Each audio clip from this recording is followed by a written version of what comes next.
Yo, what's good, y'all? We back with another Dragon's Dogma 2 video, and we got more news from another Q&A with the director Kinoshita and the producer Oyama.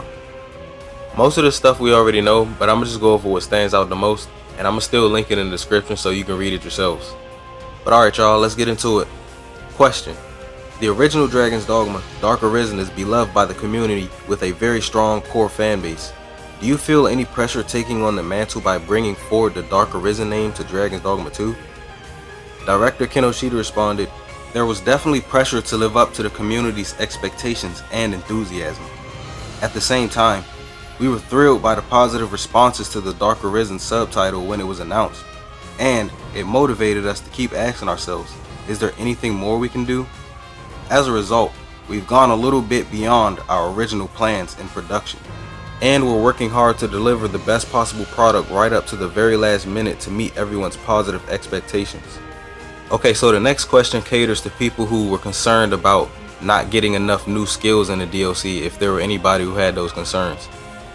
But Kinoshita making it seem like the build variety about to go crazy, y'all. So the next question is, we know there's a lot of really exciting things in Dragon's Dogma 2 Dark Arisen, but if you could only choose one thing you're really excited for players to experience, what would it be? Director Kinoshita said, "Personally, I think it's going to be really fun to see how players retool their favorite vocations with the expanded options. So, in addition to being able to set 6 skills instead of 4 with the title update at the end of August, there are also new higher levels of existing skills, as well as completely new skills for the different vocations. So, even if you think you know vocations inside and out after playing a lot of Dragon's Dogma 2, I think everyone's going to have a chance to really rethink their builds and rediscover their favorite vocations. I'm really looking forward to everyone enjoying the exhilarating action that's unique to Dragon's Dogma." He says we're really going to have a chance to rethink our builds and rediscover our favorite vocations. That sounds like a mini overhaul to all of the vocations to me. Okay, so I have a question. I know we're getting upgraded skills of existing skills that we have, and we're also getting new skills and returning skills.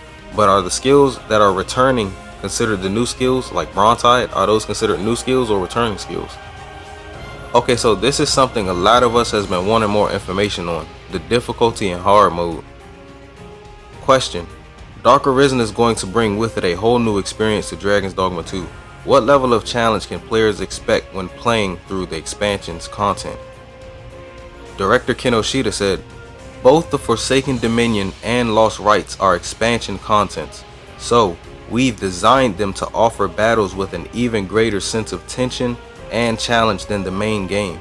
We're aware that there's a very wide range of player level across the community, so with that in mind, we're adjusting the balance so that everyone can enjoy the experience, whether they're just starting their adventure, still progressing through the game, or have already completed multiple playthroughs. Also, we're working on a hard mode that will provide a satisfying challenge for seasoned players whose stats have reached or are approaching the level cap." Thank you, Capcom. Thank you. That's the confirmation, y'all. Hard mode is confirmed. It's not maybe. It's not we're considering it. It's not we're aware of it. It's confirmed. Producer Oyama said, "Please stay tuned for further updates regarding the details of hard mode and its release window." So we don't have a release. We don't know if it's coming in the August update. I highly doubt it. We don't know if it's coming with the DLC or it might be coming after the DLC. But the point is, it's confirmed. Director Kinoshita says to add to that, even in normal mode, the difficulty gradually ramps up as players progress through the expansion content, with enemy encounters becoming increasingly challenging along the way. As players reach the middle and later stages of the content, we've balanced it so that even those who have already hit the stat cap can still enjoy a meaningful level of challenge. So even in normal mode, we're still expected to have a challenge in the DLC content. This might actually be bigger than we think. So if the DLC is broken up, let's say we break the DLC up into 3 phases, and the recommended level for the entry is level 40, and then the middle phase might be like level 80 or something.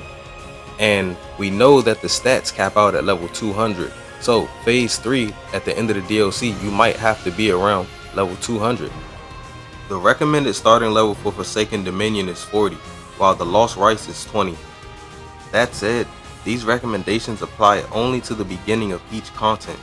As players progress, the challenge gradually ramps up. and both experiences become increasingly demanding. Since both contents can be accessed early in the main story, simply by speaking with Brent at the tavern after arriving in Burnworth, players are free to challenge them even below the recommended level. Ultimately, we like players to use those recommendations as a reference and choose their own path based on how they want to experience the game. Question: can you tell us a little about some of the new enemies that players will encounter in Norgan? Director Kinoshita said, in terms of the thematic nature of the enemies, when you first start exploring Norgan, the new enemies will be appropriate for that icy cold region, but as the story progresses, it takes a bit of a darker direction towards the middle and end of the storyline. Fitting of the Dark Arisen title, and the kind of enemies you'll be facing will be along that dark theming. I can't go into details, but to give you an idea, it starts cold and it gets dark. The producer Oyama also confirmed completely new skeletons, so not just reskins of enemies. Director Kinoshita also confirms that we'll be getting side quests in Norgan. He says yes, absolutely, you can pick up new quests from characters they encounter in Norgan, such as locals in the Norgan settlement and from members of a research expedition. They also talked about optimizing the performance of the game.